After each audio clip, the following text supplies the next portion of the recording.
The air was heavy with the scent of dry desert winds. Moses, a shepherd in the vast wilderness of Midian, was alone.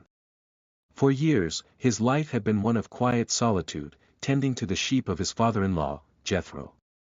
Yet, this day was different. Far from his thoughts, a mysterious force stirred in the distance, a sight unlike any he had witnessed before. There, before him, was a bush burning with fire, yet it was not consumed. Curious and unsettled, Moses approached the bush, his heart beating faster. What was this strange occurrence? Could it be a sign?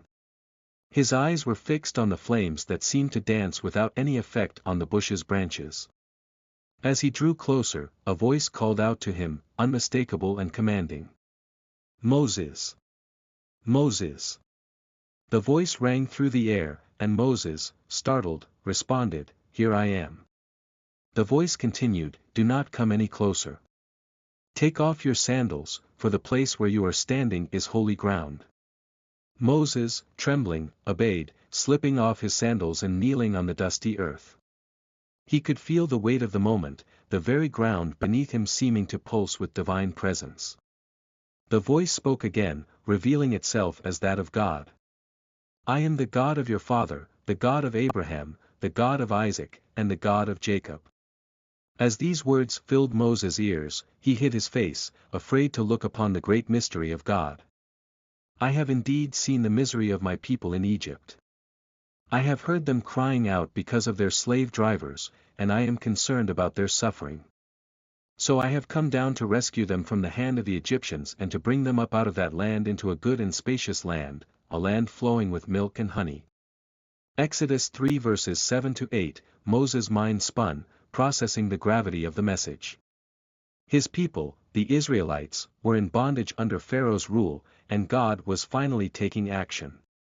The message was clear: God was going to rescue them. But there was more. God, in his infinite wisdom, had a purpose for Moses. His name, though uttered by the ancient patriarchs, now would be associated with an even greater destiny. "So now, go. I am sending you to Pharaoh to bring my people the Israelites out of Egypt." Exodus 3 verse 10. Moses, in shock, stammered, "Who am I that I should go to Pharaoh and bring the Israelites out of Egypt?" He was reluctant. Was he not a mere shepherd, with a past he could not erase, fleeing from Egypt years before? How could God choose him? But God's response was simple and powerful: "I will be with you." Exodus 3 verse 12. God continued to explain that Moses would not be alone in this great task. He would have the strength of the Almighty backing him, for it was God himself who had chosen him. Yet Moses hesitated further, uncertain of how to speak to the people.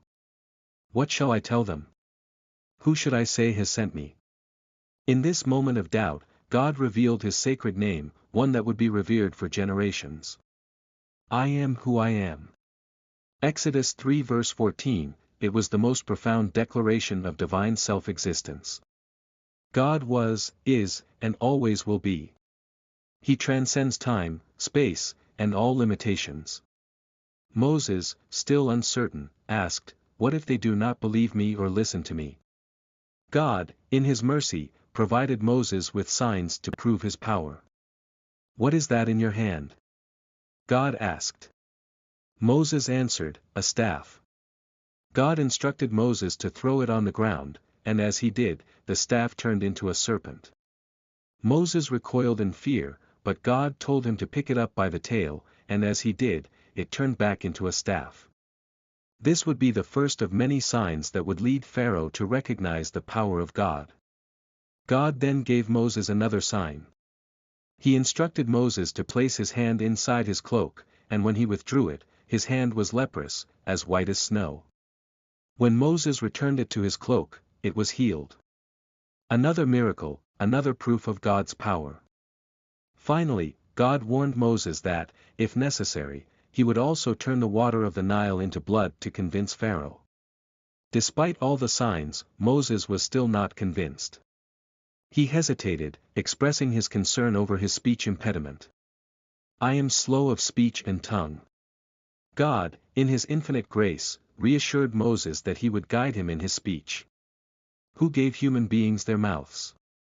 Who makes them deaf or mute? Is it not I, the Lord?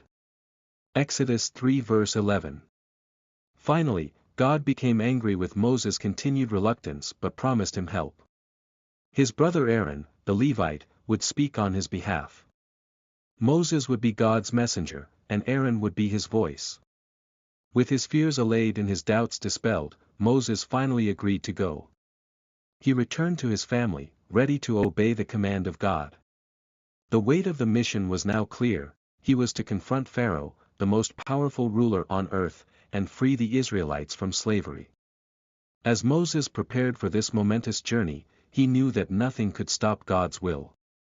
His mission had only just begun, and the world would soon witness the power of the Almighty in ways never before seen. The mystery of the burning bush has now been revealed. Moses, the reluctant leader, would go on to change the course of history, fulfilling God's plan for the liberation of his people. The divine calling was unmistakable, and the journey ahead would be one of miracles, hardships, and deliverance.